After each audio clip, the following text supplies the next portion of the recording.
Hello everybody, welcome back to Right to the Source. It has been a while since we last did an episode, so we are delighted to be back with you.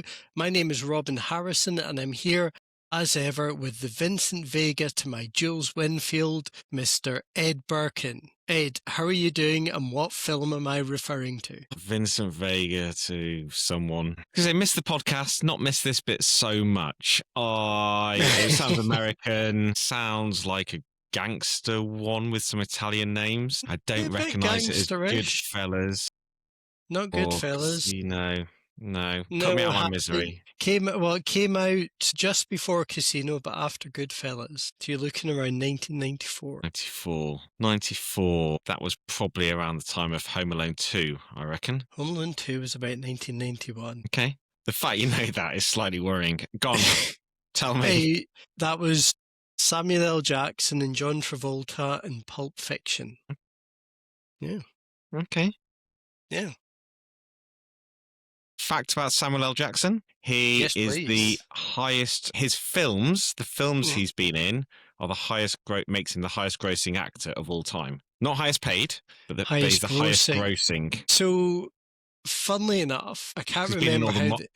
He's been in all the Marvel stuff as well, and he was in Star Wars that for some reason people seem to enjoy, and other stuff like that. So, this is a strange one. I can't remember how this came up over the weekend, but as of 2024, the fourth highest grossing actor of all time was a guy called Frank Welker, and he basically does animal noises. Okay. So he's been in loads of stuff, but basically making animal noises. So if we go down to his filmography, just to give you an idea of what he's done, he made monkey noises in Raiders of the Lost Ark. He was the voice of the dog in Cujo. He made the Gremlins noises in Gremlins.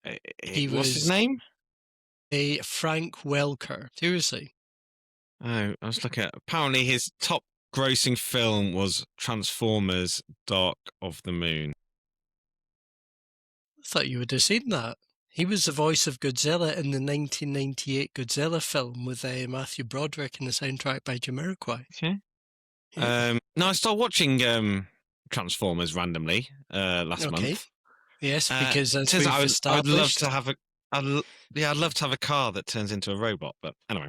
I mean, I think most of us would. I have never actually seen the Transformers films. I have been trying to show my daughter the Star Wars films. She wasn't that interested. She decided that she pointed at Yoda and said "Baba," which I don't think that kind of reflects Yoda's gravitas. But look, Star Wars is acknowledgement.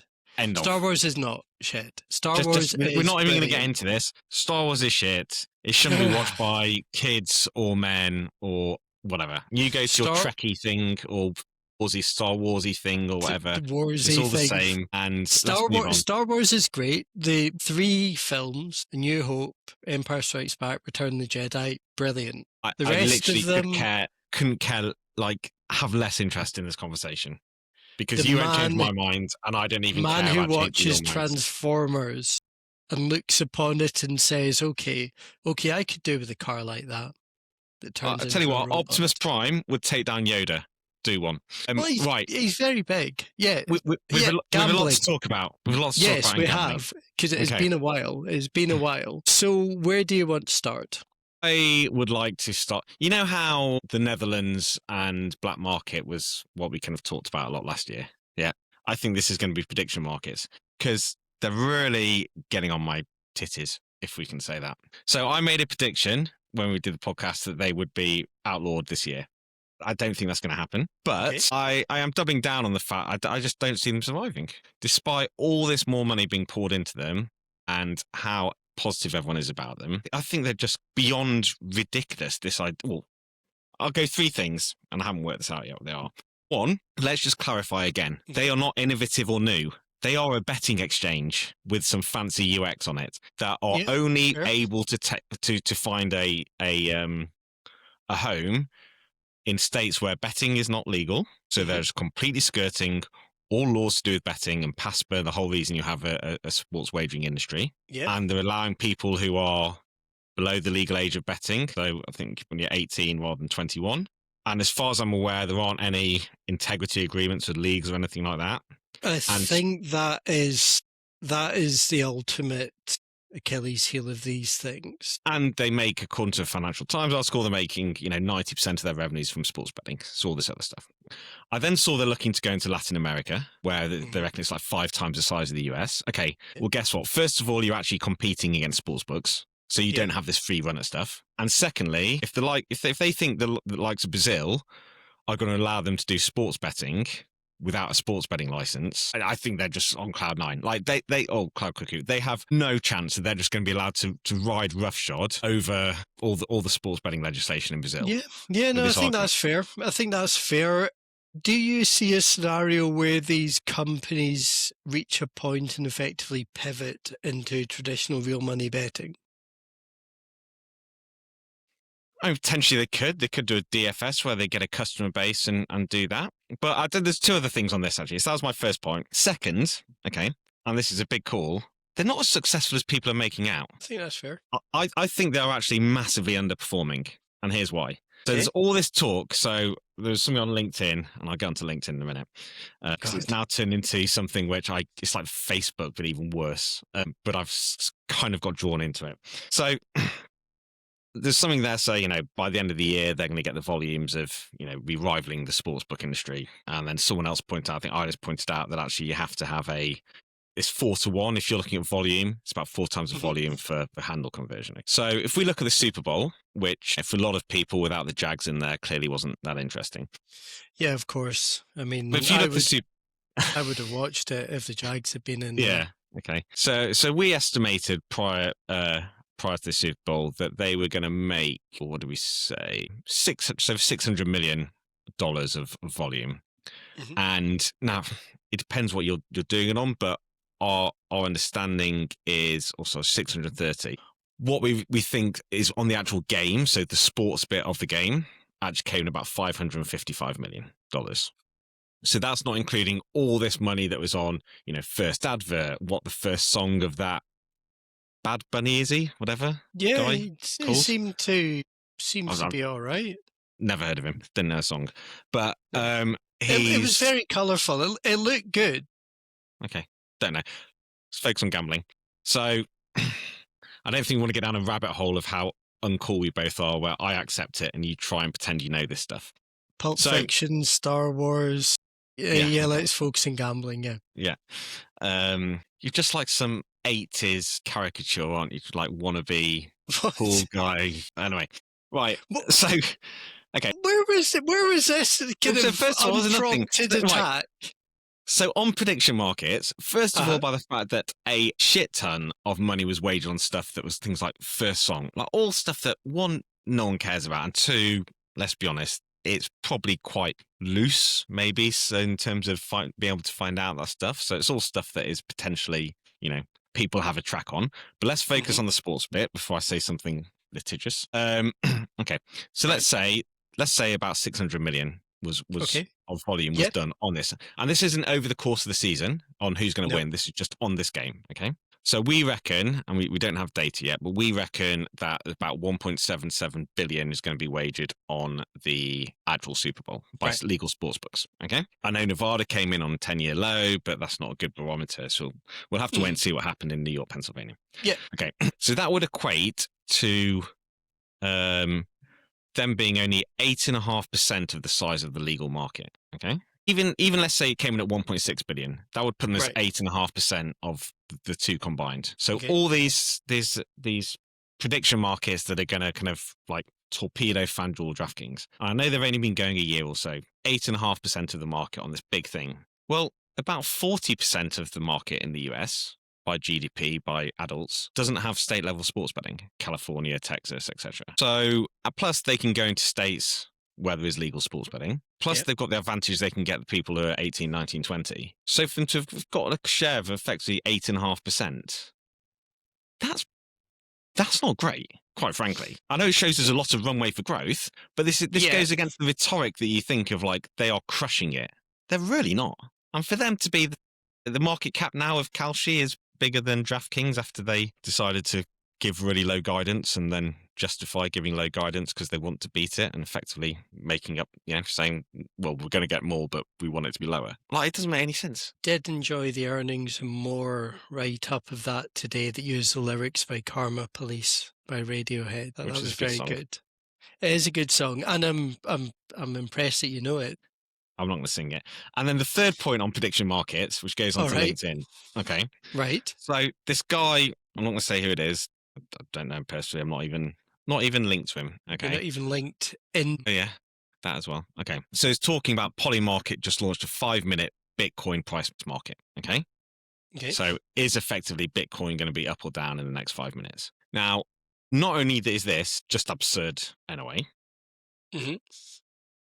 but this is what some people generally believe.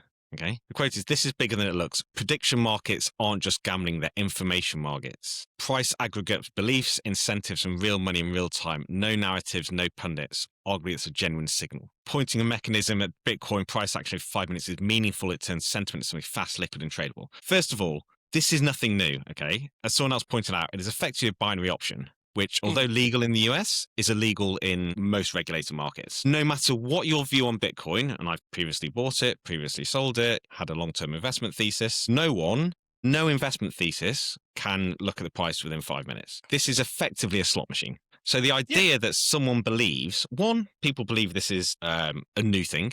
This is like some great invention. No, it's not. Two, that they think that people saying what's going to happen is anything investable or give a signal 5 minutes. It is just purely gambling. And all it's going to do is make prediction markets look even worse as it just encourages people. It's effectively a slot machine.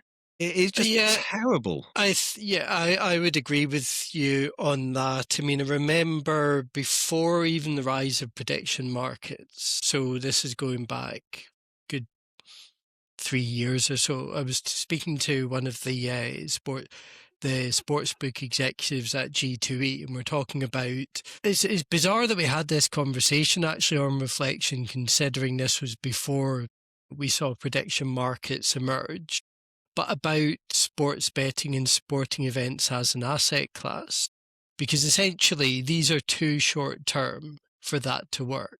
It's only now that it's just come back to me and suddenly realised, damn, that was actually quite prescient. But essentially, with that sort of short-term thing, it's just very difficult to parse out what is gambling and what is effectively an investment. I mean, it's not. That's clearly not an investment at all.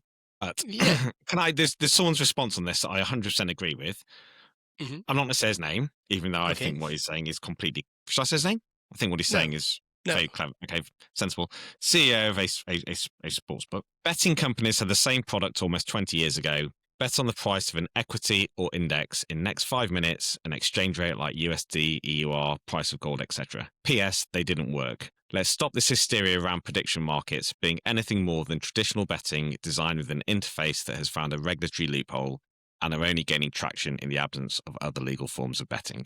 Put better than I could have put myself. I think I know who that is as well. Well, I'm happy to, because I think he's very, I think he's completely right. So they're my three things. One, that they are, well, I think they shouldn't exist, but this idea they're going to do well outside the US, I think is not far. I think it's ridiculous. Two, I actually don't think they're performing as strongly as people like to make out by looking at volumes. If you look at what share they've actually got of the market compared to what's massively open for them to take, I think they're underperforming. Arguably, that means there's a lot of road for growth. And three, with all these new innovative products, again, I think they shoot themselves in the foot. You just like college kids just betting on what's going to happen to the price of Bitcoin in the next 5 minutes. And then people who are running funds saying this is a genuine tracker of market sentiment. Yeah, I think I've seen some kind of articles in the mainstream press talking about prediction markets and talking about the gamification of modern life, which is quite dystopian ultimately. And I think also, until there are integrity protections, I mean, if they do act as a signal for the direction of travel of something, what if that's a geopolitical event? Like, when does that potentially become like a national security risk or something? But Things like that. It's quite. We've had this in Betfair. I mean, didn't Betfair predict that Brexit was going to happen? I think if you look Yeah, at because that. I remember losing some money in that. Yeah, Exactly, and stuff like that. And, I think that was useful because I was working in the city at the time, and the city had a very insular view, and, all these northern knuckle draggers, as they're called, and old people, and, you know, all that voting for Brexit, but, they don't know anything. And, just to it clarify, Ed is from around the Sheffield, Derbyshire yeah, region, I'm so northern and he's proud. insulted. He's insulting. No, I was giving the insular view of what the city kind of view to Ah, people in the okay, Shires, okay. I thought you were. rather than I me. thought, No, yeah. no, Okay. I'm So proud of my everyone roots. But else is sitting back complacent, and you're sitting I think people chucking just money had a into it. very insular view Mm. of everything because it's in an echo chamber, and they just kind of dismissed else of what people were talking about up north or older people and all that. But anyway, so we've had all this stuff about market sentiment. It doesn't go mainstream, quite frankly, and I don't think any of this will as well. And I'm not going to try not to insult the US here because I actually really like the US. Yeah, Still got plans to try and maybe move to get a little ranch in Montana or something and. yeah. Great. Live out your Um, Yellowstone fantasy. but again, when it comes to gambling and stuff like that, I think they've always been looking quite insular. And so I think there's a lot of people in the US who genuinely believe this is a new product and are just completely ignoring what happened to Betfair and what will happen to this over time. And it does have a long runway to go. As I said, it's underpenetrated with this 8.5%, and it's going to take years probably for court cases to go through, and these will continue to do well and be hysteria. But I just do not see how this can work long term unless the people who are running this genuinely know this. And as you say, they're just trying to get as many customers to try and pivot to getting a sports betting license. And is that the only way you can compete with DraftKings and FanDuel, by getting a head start, by getting the customer base and then pivoting? Potentially, Yeah, that's their plan. it's a bold strategy for disruption, Mm. but you could argue it's not new because, as you mentioned earlier, DFS. We saw this with DFS. But then licensing. Are people going to get tight on licensing or not? But Well, potentially, maybe that's what they're thinking long term. Maybe they're not. Maybe that's just your brainchild, and which I actually think is a good idea. And I hadn't thought of it, but maybe I they think generally believe the hype that this is some new innovative thing and they're worth 10 billion, and now they want to be worth they're going to be 20 billion. Maybe they honestly believe they can do amazing stuff in Brazil and get around sports betting legislation. I feel this is going to become a recurring weekly rant. So Possibly. I'm going to change the subject to talk about Norway because. And I was thinking for a minute there, is there any way that I can make some sort of tenuous connection? But I don't think there is. So I'm just going to start talking about Norway now. So we had a piece last week, also my piece of the week, by Martin Björk, one of our writers, on the current situation engulfing Norsk Tipping. Now, there is essentially a class action lawsuit because of failings identified in the lottery system, and I think this came out last year. There were obviously fines handed down, but essentially this suit is players looking to recoup money because they think they haven't been paid out properly. Norway is an interesting one because it's the last monopoly holdout. For our listeners who don't know, and I'm trying to wrap my brain for the exact details, the thing that came out was absolutely calamitous, wasn't it? What happened exactly? Just remind people again. It was like you couldn't make it up. So the CEO resigned. A load of people were told that, I think it's 41,000 Norwegians were first of all told that they had won. It was something ridiculous, something like vastly more than they actually had won. So I think about people were even sent a push notification saying you have won this wild sum. Obviously, that they hadn't won that. Yeah, they had not won that. And I think they're getting fined 10 million for that. But then on top of that, basically so dating back to the mid 2010s, they may have essentially skewed results and not paid out the correct amounts to players over a long period. And I think it is now, let me just double check the figure so I don't, 15,000 lottery players are looking to recoup the stakes, which is one of the largest legal actions in Norwegian history. Now, one of the things that came to mind when reading this. Now, if you think back to maybe 2020 or 2021. The good old days of lockdown. I miss them. Yeah, it was Tiger King and the other things that we watched around then that I've totally forgotten. Go on. Yeah. And I'm just thinking about Tiger King. Wonder what Joe Exotic's doing these days. Around that time, Veikkaus in Finland was found to be, I think it was either in breach or it was contravening so many marketing laws, they shut down advertising to essentially sort out the problem and rethink how they kind of advertise. And obviously, there've been issues since. Last year, they were fined 2.9 million over various failings related to, I think it was social media promotions. But the reason why I bring that up, that was obviously a monopoly. At the time, they were resolutely, we are a monopoly and we're staying a monopoly, despite there was a survey around 2019, which didn't seem that big a survey, but really captured the public imagination. But that 2021 incident felt like it started, that was almost the first domino falling in the process towards market liberalisation. Because you've got an established monopoly facing a major scandal and obviously huge grey market competition. And you could argue that that affects public trust in a way that essentially undermines the position of that monopoly. And that ultimately changes the mindset and pushes towards opening the market up to private competition. And when you think of this situation with Norsk Tipping, 15,000 players are pursuing it in this suit. I mean, that's feels like a pretty cataclysmic loss of faith. Yeah, I was cautious thinking about the numbers of people because, it's a bit like claims for, car finance and all that. Is it just that you've got some sneaky Norwegian people who are lawyers trying to sign people up for a class action? It's like, oh, I played the lotteries. I mean, let's be honest, a lot of people play the lottery. So, Yeah. If you're saying that X percent on general of people affected by something just chuck their name in a hat anyway, excuse me, it doesn't mean 15,000 people have been affected. Could be much more, could be less, but I get your point. Yeah. It's a big number that is doing it. First up, Veikkaus, okay, they may have gone against, if you're saying got fined some stuff, but they've always been a pretty socially responsible, or sometimes overly socially responsible company that's kind of held back revenues and allowed the, I don't want to say grey market, let's just say illegal market, unlicensed, non-locally licensed market to thrive in Finland. And yeah, that's moved. Norway, I don't know, they've just been very adamant about their monopoly, haven't they? And they don't, I think generally they don't really believe all the numbers about the illegal market. They think it's lower. I mean, you had Unibet were fined, weren't they? I always found this a bit strange. So they fined Unibet. I can't remember, it was like, let's say 1.2 million Norwegian kroner a day, but whatever it was, the numbers out there.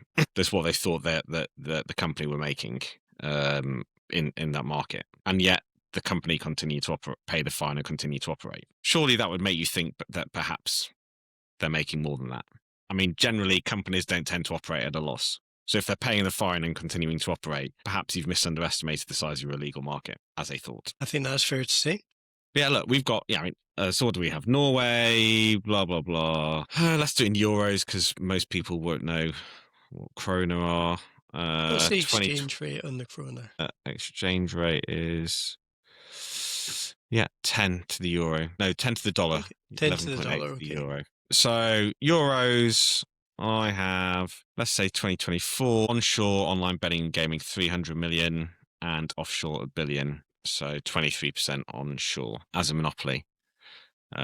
And the biggest offshore operators being what you might term as crypto casinos. Okay. Unibet having left the market following its FTJ acquisition. Not called that now, are they? FTJ United and Kindred. FTJ United. So it's Kindred Group and then FTJ United.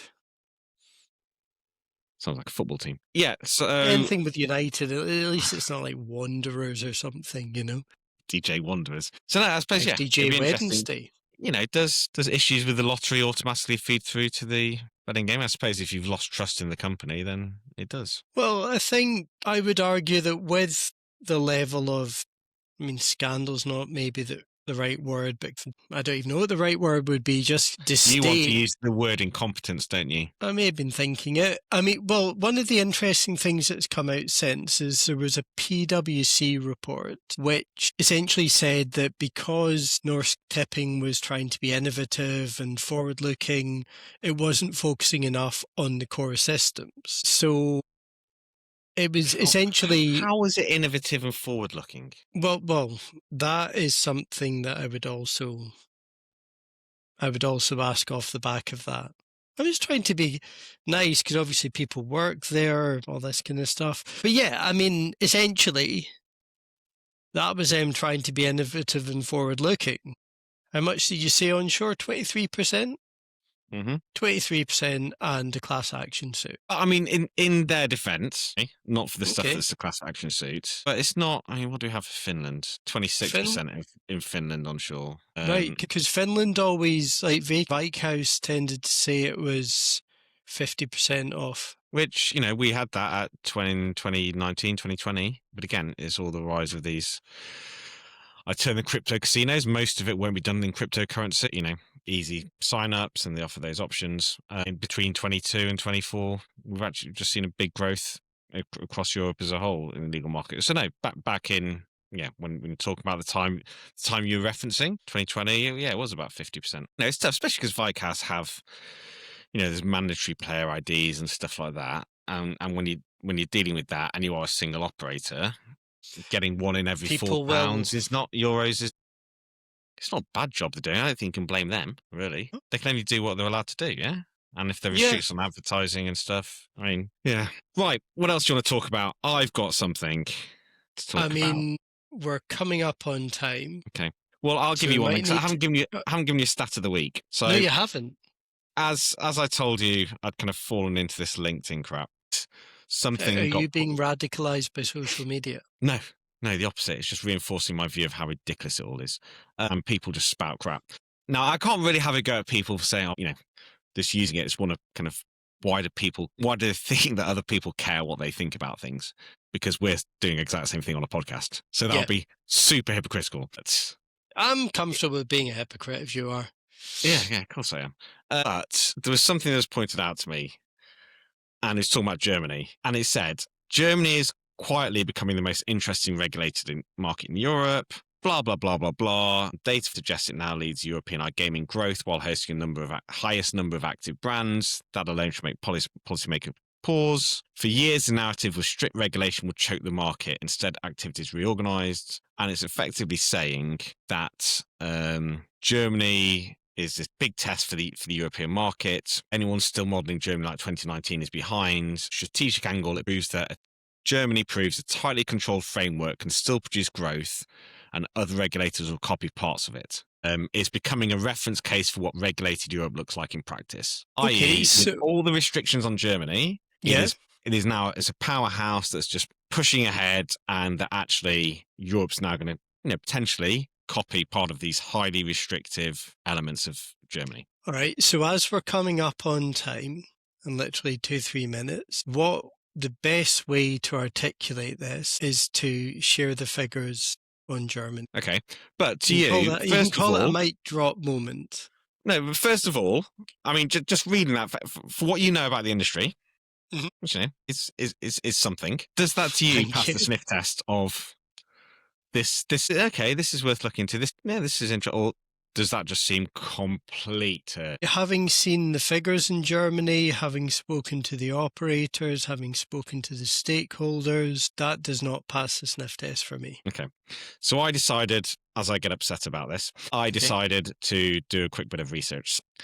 I found the data it's referring to that said there was 338 brands in Germany. Given there are more licenses than that in the UK, then that would suggest that it cannot be the highest number of brands by any means, as the number of these licenses have multiple brands. So first of all, it's not one of the most. Secondly, I then went onto the GGL webpage and looked for all the licensed operators and counted the brands. So there are 92 licensed brands in the market, according to the white list. So if there are 338 brands in Germany, that would suggest, for maths of 338 minus 92, that 246 are unlicensed, which would mean 73% of the brands they're talking about are unlicensed. How is that in any way,